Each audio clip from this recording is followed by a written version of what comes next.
लगता है कि 1 करोड़ रुपए रिटायरमेंट के लिए काफ़ी हैं? The answer is no. Welcome back to Paisa Seekho, जहाँ पे हम फाइनेंशियल टॉपिक्स को ब्रेक डाउन करते हैं ताकि आपकी फाइनेंशियल प्लानिंग और फ्यूचर लाइफ दोनों एकदम आसान हो जाए।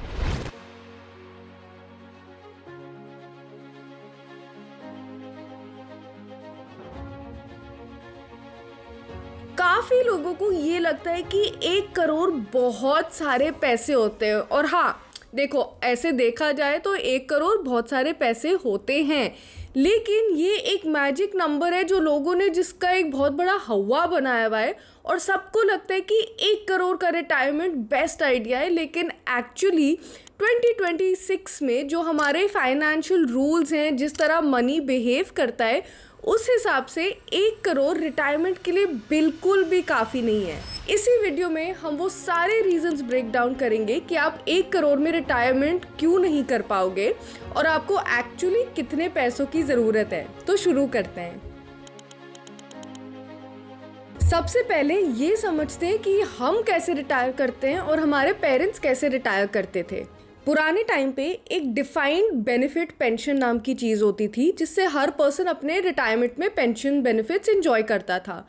आज के टाइम पे हम उसको पीछे छोड़ चुके हैं और हम आ गए हैं गारंटीड पेंशन स्कीम्स की, जो सरकार के स्कीम्स होते हैं। ये स्कीम्स जनरली तो अच्छे होते हैं, लेकिन प्रॉब्लम ये है कि सारा रिस्क अब हमारे ही सर पे है। NPS, EPF, senior citizen saving schemes, ऐसे बहुत सारे स्कीम्स हैं। और हाँ, आपके पोर्टफोलियो में ये स्कीम्स होनी चाहिए, पर ये आपका मेन रिटायरमेंट प्लान नहीं हो सकता है। क्या आपको पता है कि आज की डेट में सिर्फ 29% सीनियर सिटीजन्स को पेंशन बेनिफिट्स मिलते हैं? आज की डेट में हमें अपने रिटायरमेंट पोर्टफोलियो को ऐसे देखना है जिस तरह हमने अपनी पढ़ाई को देखी है। सब कुछ हमारे ही हाथ में, कोई और आके आपको हेल्प नहीं करने वाला है। सेकेंड चीज़ समझने वाली बात ये है कि 1950 में लाइफ एक्सपेक्टेंसी होती थी 41 ईयर्स ऑफ एज। अब लाइफ एक्सपेक्टेंसी हो गई है 80 to 90 ईयर्स ऑफ एज। तो अगर आप 60 के एज पे रिटायर कर रहे हो, इसका ये मतलब है कि आपके कॉर्पस को सिर्फ 10 साल तक चलना नहीं है, आपके कॉर्पस को 20 साल मिनिमम तक तो चलना ही है। अगर आप अफोर्ड कर सकते हो तो 30 साल का कॉर्पस बनाना सबसे ज़्यादा स्मार्ट ऑप्शन है। तो मान लो आपने 1 करोड़ रुपए बचाए हैं और आप 60 की उम्र में रिटायर हो रहे हो और आपकी लाइफ एक्सपेक्टेंसी है 90 ईयर्स। ये समझते हैं कि ये 1 करोड़ रुपए कहाँ चले जाएंगे रिटायरमेंट के बाद। यहाँ आता है हमारे कहानी का सबसे बड़ा विलन, ड्यूल इन्फ्लेशन थ्रेट। सबसे पहले आता है जनरल इन्फ्लेशन, और एक्सपर्ट्स इसको 6 से 7% की रेंज में मान के चलते हैं। इसका ये मतलब है कि आपकी रेंट, यूटिलिटीज़, ग्रोसरीज इसी अमाउंट से हर साल इंक्रीज होते हैं। अब अगर आप कंपाउंडिंग को समझते हो तो ये जल्दी से समझ लेते हैं कि बेसिकली अगर आपने 6% का इन्फ्लेशन माना है और आप 12 साल का टर्म पीरियड ले रहे हो, इसका ये मतलब है कि कंपाउंडिंग के साथ आपके जो पैसे की जो पावर है वो आधी हो जाएगी। तो अगर आज की डेट में अपना ही घर चलाने के लिए अगर आपको 50,000 रुपये चाहिए, इसका ये मतलब है कि 12 साल में आपको 1,60,000 की रेंज में पैसे चाहिए होंगे सेम लाइफस्टाइल जीने के लिए। ऐसा नहीं है कि सडनली हवाबाजी आप कर पाओगे, आप वही सेम लाइफस्टाइल ज़्यादा पैसों में जी पाओगे। अब बात हमने करी थी ड्यूल इन्फ्लेशन की, तो ड्यूल इन्फ्लेशन का सेकेंड पार्ट क्या है? वो है मेडिकल इन्फ्लेशन। इंडिया में मेडिकल इन्फ्लेशन जनरल इन्फ्लेशन से काफ़ी ज़्यादा तेज़ बढ़ता है। जनरली वो 13 to 14% की रेंज में होता है। इसका ये मतलब है कि जो ट्रीटमेंट्स होती हैं, दवाइयाँ होती हैं, डॉक्टर्स के विजिट्स होते हैं, वो सब 13 या 14% से हर साल इंक्रीज़ होते हैं। तो अगर आप आज की रेट से लेके प्लानिंग करोगे तो रिटायरमेंट में आपको बहुत दिक्कत हो सकती है। इसको जल्दी से एक एग्जाम्पल के साथ समझ लेते हैं। मान लो एक बेसिक सा ट्रीटमेंट है जिसका कॉस्ट है 1 लाख रुपीज़। ये ही चीज़ 12 साल में आपको कॉस्ट करेगी 13 लाख से ज़्यादा। तो अगर आपने वो 1 लाख वाली प्लानिंग करी है इस बेसिक से ट्रीटमेंट के लिए, आप इसे अपने रिटायरमेंट में अफोर्ड ही नहीं कर पाओगे, क्योंकि रेट तो बहुत ही ज़्यादा इंक्रीज़ हो चुका होगा तब तक। और समझने की सबसे बड़ी बात यह है कि आजकल का रिसर्च ये दिखा रहा है कि 62% ऑफ योर कॉर्पस सीधा मेडिकल बिल्स में चले जाता है। तो इसका ये मतलब है कि अगर आपने 1 करोड़ रुपए बचाए हैं, उसमें से 62 लाख तो सीधा आपके मेडिकल बिल्स में चले जाएंगे और आपके पास बचे होंगे 38 लाख। क्या आप 38 लाख में 30 साल गुजार पाओगे? I don't think so. चलो, शायद आप इस वक्त सोच रहे होगे कि मैं अपने 1 करोड़ को इन्वेस्ट कर दूंगा और उसके इंटरेस्ट पे जी लूँगा। ये तो अच्छा प्लान हो सकता है, बट एक्चुअली ये ट्रू नहीं है। आपने ना शायद ये वाले रूल के बारे में सुना होगा, इसको कहते हैं 4% रूल। इस रूल का मतलब है कि आप अपने कॉर्पस का 4% हर साल विड्रॉ करो और उसी पे जियो। लेकिन एक चीज़ है जो सब लोग आपको नहीं बताते हैं, और वो है कि 4% रूल एक्चुअली एक अमेरिकन रूल है। अमेरिका में इन्फ्लेशन इंडिया से थोड़ा कम है और उनकी मार्केट वॉलेटिलिटी भी हमसे काफ़ी डिफरेंट है, इसलिए वहाँ के लोगों को 4% रूल बोलना फिर भी ठीक है। लेकिन जो एक्सपर्ट्स हैं ना, वो कहते हैं कि इंडिया में 3 से लेके 3.5% से ज़्यादा आपको विड्रॉ करना नहीं चाहिए, क्योंकि मार्केट वॉलेटाइल है और इन्फ्लेशन भी हमारा 6% पे है। चलो, अब आपके इन्वेस्टमेंट वाले क्वेश्चन का आंसर देते हैं।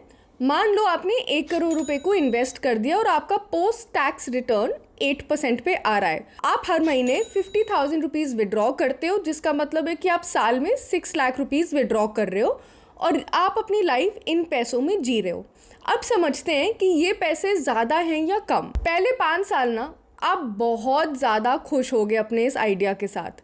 एक तो आपकी लाइफ अच्छे से चल रही है, आपको 8 लाख का रिटर्न भी मिल रहा है, तो मतलब आपका कॉर्पस 1 करोड़ से 1.8 करोड़ पे भी आ गया, तो आप बड़े खुश हो गए और आपको लगेगा कि ये प्लान सबसे बढ़िया था। पर जैसे ही टाइम चलते रहेगा, ये प्लान अपनी असली रूप आपको दिखा देगी। कंपाउंडिंग और इन्फ्लेशन की वजह से जो चीज़ें आपको 50,000 रुपये में मिल जाती हैं, वो आपको by year 10 of your retirement नहीं मिलने वाली है। तो आप सोचते हो कि चलो थोड़ा सा और विड्रॉ कर लेते हैं, और आप 8 लाख पर ईयर विड्रॉ करना शुरू कर लेते हो। ऑन पेपर आपको लगता है कि ठीक है, इतना तो मैं संभाल लूँगा, इतना तो मैं वैसे भी इंटरेस्ट में अर्न कर रहा हूँ, कोई बड़ी बात नहीं है। बट बाय ईयर 15 ये रकम भी कम लगनी शुरू हो जाएगी। बाय एज 77 आपका कॉर्पस गिरेगा 25% से। बाय एज 79 आपका कॉर्पस हाफ पे हो जाएगा, और बाय एज 81 आपके अकाउंट में होंगे 0 रुपीज़। तो वही 1 करोड़ जिसने एज 90 तक लास्ट करना था, वो 81 ईयर्स ऑफ एज तक डिप्लीट हो चुका होगा। अब एक्सपर्ट्स की राय तो ये है कि आप 3.5% अपने कॉर्पस का विड्रॉ करो। इंडिया में इसे एक सेफ रूल माना जाता है। लेकिन 1 करोड़ का 3.5% बन जाता है 29,000 से थोड़ा सा ऊपर पर मंथ। क्या आप 29,000, चलो 30,000 बोल देते हैं इस वीडियो के लिए, क्या आप इतने पैसे में सर्वाइव कर सकते हो? अब आपकी सिटी पे भी वो डिपेंड करता है। मान लो आप टियर 1 सिटी में रह रहे हो, जैसे कि दिल्ली, मुंबई, बेंगलुरु। यहाँ पे आपकी बेसलाइन एक्सपेंसेस ही 1.4 से लेके 1.8 लाख के करीब होंगे, जिसका मतलब है कि आपका रिटायरमेंट कॉर्पस होना चाहिए 4 से लेके 6 करोड़ तक। तो चलो टियर 1 सिटीज़ को हम अपने प्लान से हटा देते हैं। टियर 2 सिटीज़ जैसे कि पुणे और कोयम्बटूर आपको ये बेनिफिट ऑफर करते हैं कि आपका कॉस्ट ऑफ लिविंग थोड़ा सा कम हो जाएगा। तो ये 80,000 से 1.3 लाख वाले जोन में आ सकता है, जिसका ये मतलब है कि आपके कॉर्पस को 2.7 से लेके 4 करोड़ वाले रेंज में होना चाहिए।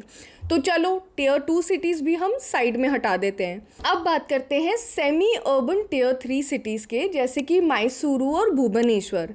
यहाँ पे रहने के लिए आपका कॉस्ट ऑफ लिविंग 35,000 से लेके 80,000 वाले रेंज में आ जाएगा, डिपेंडिंग ऑन योर लाइफस्टाइल। और इसका ये मतलब है कि आपका कॉर्पस 1.7 करोड़ से लेके 2.7 करोड़ वाले रेंज में होना चाहिए। तो यहाँ पे भी 1 करोड़ का कॉर्पस आपके लिए इनफ नहीं है। ओके, आई नो ये थोड़ा सा स्कैरी साउंड कर रहा है, हमें तो 1 करोड़ कमाना भी बहुत बड़ी डील लगती है। 1 करोड़ से ज़्यादा कैसे कमाएं, और अगर नहीं कमा सकते तो फिर रिटायरमेंट में आखिर हम क्या ही करेंगे। डोंट वरी, हम सिर्फ आपको प्रॉब्लम्स नहीं बताने आए हैं, हम आपको सॉल्यूशंस भी बताने आए हैं। तो इस सेक्शन में हम यही सॉल्यूशंस की बात करेंगे। सबसे पहला रूल है कि आप अपने कॉर्पस को करेक्टली कैलकुलेट करो। एक रैंडम नंबर पे अपनी लाइफ मत जियो, एक्चुअली फाइंड आउट करो कि आपको कितने पैसों की ज़रूरत है। तो इसका फॉर्मूला बहुत सिंपल है, retirement corpus equals to 30 into annual living expenses. तो मान लो आपकी लिविंग एक्सपेंसेस हैं 1 लाख रुपए पर मंथ, यानी कि 12 लाख पर ईयर। आपका कॉर्पस 3 करोड़ से ऊपर होगा इसी फॉर्मूला के हिसाब से। सेकंड रूल है कि आपका जो रिटायरमेंट कॉर्पस है वो आपके मेडिकल बिल्स के लिए नहीं बनाए।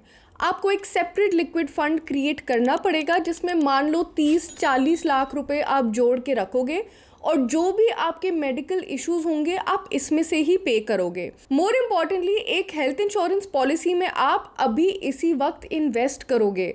जब आप कम एज पे हेल्थ इंश्योरेंस लेते हो तो आपके जो सारे लाइफस्टाइल रिलेटेड डिजीजेज होते हैं वो भी कम होते हैं और उस चक्कर से आपकी प्रीमियम भी कम होती है। अभी ही इस चीज़ में इन्वेस्ट करना काफ़ी स्मार्ट चीज़ है, क्योंकि मान लो अगर आपको कल कोई बीमारी हो गई, गॉड फॉरबिड, तो आप अपने सेविंग्स में से पैसे नहीं निकालोगे। आप तुरंत अपने रिटायरमेंट पे भी काम कर सकते हो और आप मेक श्योर कर सकते हो कि आपके हेल्थ एक्सपेंसेस आपके इमरजेंसी एक्सपेंसेस को नहीं खा रहे हैं। तो इस चीज़ को ज़रूर याद रखो और ज़रूर करना। थर्ड रूल है कि आप बस एफडीज और ईपीएफ और एनपीएस सिर्फ इन चीज़ों पे रिलाई मत करो, क्योंकि उनका रिटर्न इतना हाई नहीं है। हमारे चैनल पे हम एक चीज़ हमेशा बोलते हैं कि अगर इन्फ्लेशन को बीट करना है तो म्यूचुअल फंड्स और इक्विटी म्यूचुअल फंड्स काफ़ी इंपॉर्टेंट होते हैं। कौन से फंड में इन्वेस्ट करना चाहिए, कितना रिस्क लेना चाहिए, वो सब आप पे ही डिपेंड करेगा, क्योंकि हर पर्सन की रिस्क एपेटाइट और रिस्क कैपेबिलिटी दो अलग चीज़ें होती हैं। रिस्क एपेटाइट वो होती है कि आप कितना रिस्क ले सकते हो, कि आप वो पर्सन हो जो पैराग्लाइडिंग जाते हैं तो शायद आप ज़्यादा रिस्क ले सकते हो, आपको किसी चीज़ का डर नहीं है। रिस्क कैपेसिटी का मतलब है कि वो रिस्क लेने की कैपेसिटी आपके पास है कि नहीं। तो मान लो आप हो एक पर्सन जो बहुत सारे रिस्क लेते हो, लेकिन अगर आपकी फैमिली में बहुत सारे लोग सिर्फ आपके इनकम पे डिपेंड कर रहे हो तो शायद आप उतना रिस्क लेना नहीं चाहोगे, क्योंकि सिर्फ आपकी लाइफ की बात नहीं है, औरों की भी लाइफ की बात है। तो वो सब आपको देख के ही अपना करेक्ट म्यूचुअल फंड चूज़ करना होगा। आज से ही इन्वेस्ट करना होगा एक एसआईपी को सेटअप करके, ताकि आपके रिटायरमेंट में आपके पास उतने पैसे हों जितनी आपको ज़रूरत हो। पैसासीखो.in हमारा ही वेबसाइट है और वहाँ पे बहुत सारे आर्टिकल्स हैं जो आपको ये सब सिखा देंगे कि रिटायरमेंट के लिए कैसे सेव करते हैं, कहाँ सेव करते हैं, क्यों सेव करते हैं। तो ज़रूर हमारे वेबसाइट पे जाओ और इन आर्टिकल्स को ज़रूर पढ़ो। अब तक वीडियो में तो आपको समझ आ गया होगा कि 1 करोड़ का कॉर्पस आपके लिए बिल्कुल इनफ नहीं है। तो अगर आपके फ्रेंड्स भी अभी तक यही सोच रहे हैं कि 1 करोड़ में रिटायरमेंट हो जाएगा, तो उनके साथ ये वीडियो ज़रूर शेयर करो। अगर आपको ये कॉन्सेप्ट समझ आ गए, आपको एग्जैक्टली ये क्लियर हो गया कि आपको पैसे ज़्यादा क्यों कमाने चाहिए या क्यों सेव करने चाहिए, तो इस वीडियो को लाइक ज़रूर करो और पैसा सीखो को सब्सक्राइब करो। मिलते हैं आपसे अगले वीडियो में।